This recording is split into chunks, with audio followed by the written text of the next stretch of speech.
10절 말씀에서는 우리가 믿는 하나님이 징벌하시는 하나님, 다시 말하면 징계하시는 하나님이심을 우리에게 가르쳐 주고 있습니다.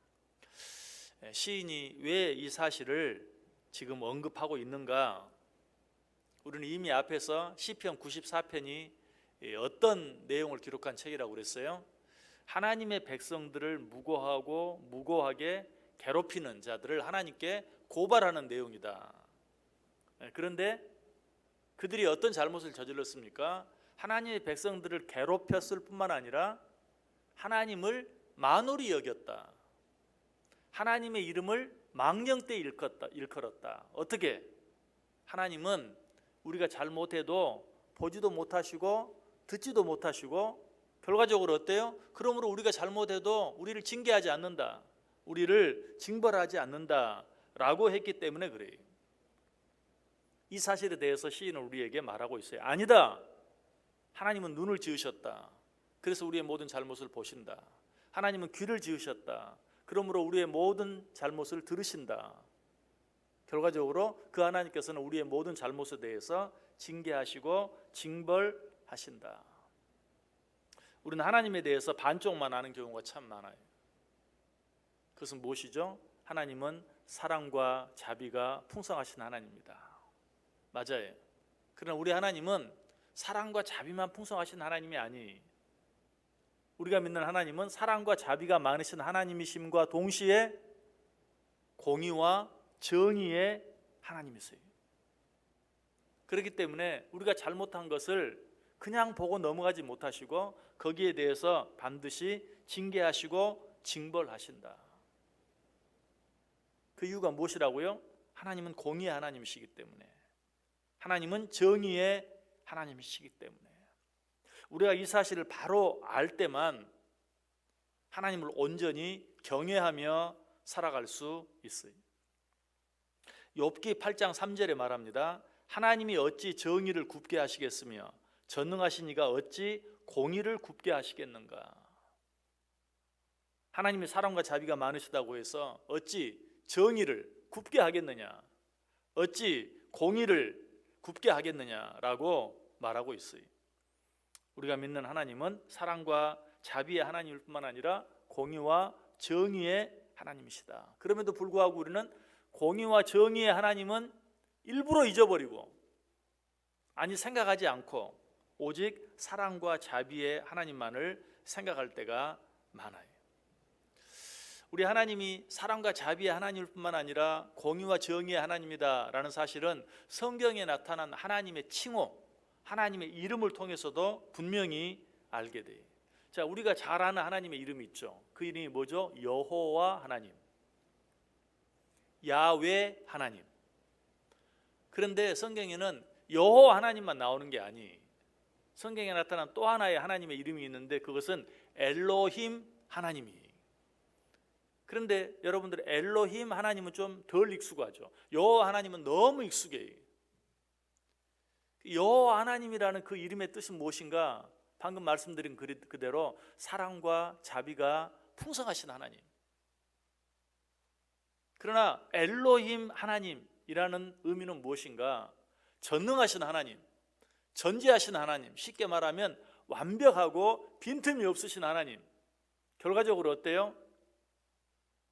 그러므로 우리의 모든 잘못에 대해서 공의로, 정의로 판단하시는 하나님. 이 엘로힘 하나님은 다른 이름으로 하면 또 엘샤다이라는 그런 이름도 있어요. 다 같은 뜻이. 그럼에도 불구하고 우리는 엘로힘 하나님, 엘샤다이 하나님에 대해서는 잘 몰라요. 아니, 일부러 모르는 척해요. 그리고 어떤 하나님의 이름만 여호와 하나님, 야훼 하나님, 이 하나님의 이름만 생각해요.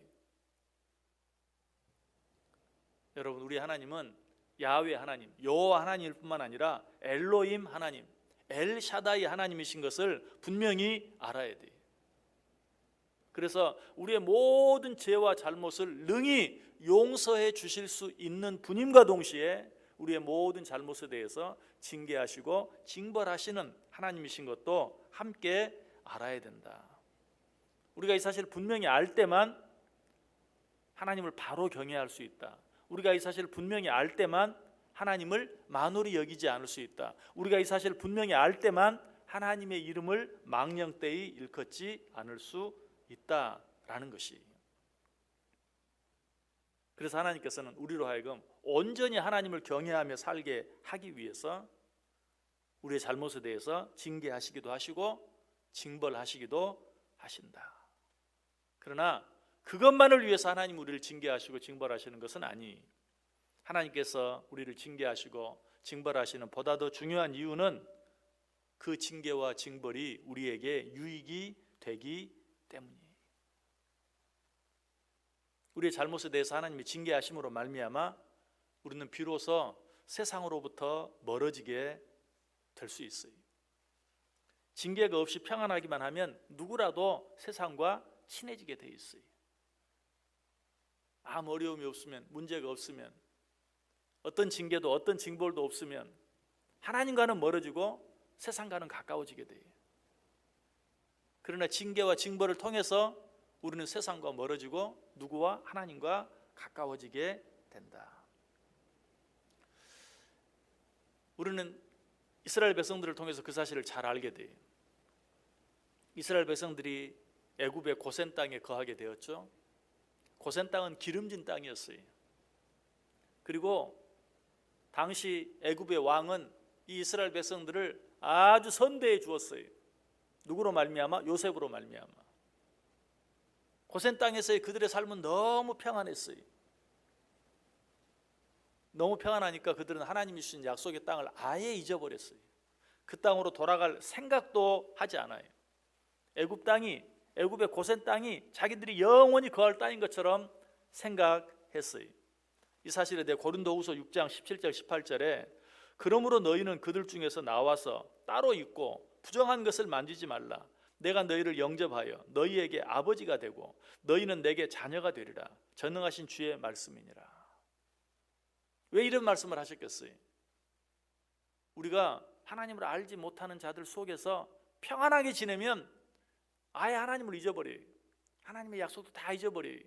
그냥 세상이 나의 영원한 본향인 것처럼 생각하며 살아요. 그래서 하나님께서 그것을 기억해내게 하기 위해서 너희는 그들 중에서 나와 따로 있으라 라고 말하고 있는 것이.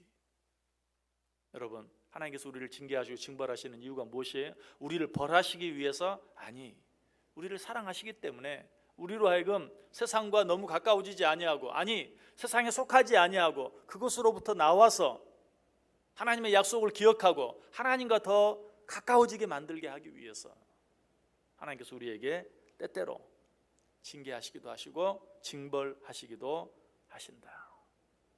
여러분, 여러분에게 어떤 어려움이 있습니까? 어떤 시련이 있습니까? 어떤 고난이 있습니까? 하나님께서 왜 그런 것들을 허락하십니까? 우리의 유익을 위해서. 어떤 유익?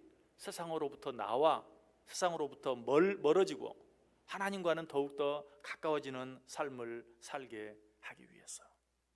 무엇보다도 우리로 하여금 진정으로 하나님을 경외하는, 하나님의 이름을 만홀히 여기거나 하나님을 망령되이 일컫지 않게 하기 위해서 하나님께서 우리에게 때때로 징계하시기도 하시고 징벌하시기도 하신다.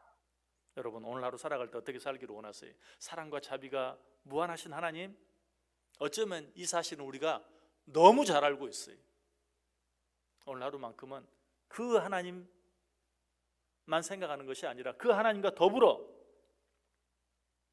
우리를 징계하시고 우리를 징벌하시는, 그것을 통해서 우리로 하여금 세상과 멀어지고 하나님과 가까워지게 만드시는, 아니 보다 적극적으로 하나님으로 온전히 경외하는 삶을 살아가게 하시는 그 하나님 기억하면서 두렵고 떨리는 마음으로 하나님의 뜻을 생각하며 하나님을 사랑하며 하나님을 높이며 하나님을 경외하며 살아드릴 수 있는 복된 하루 되시기를 주님의 이름으로 간절히 축원합니다. 기도하겠습니다.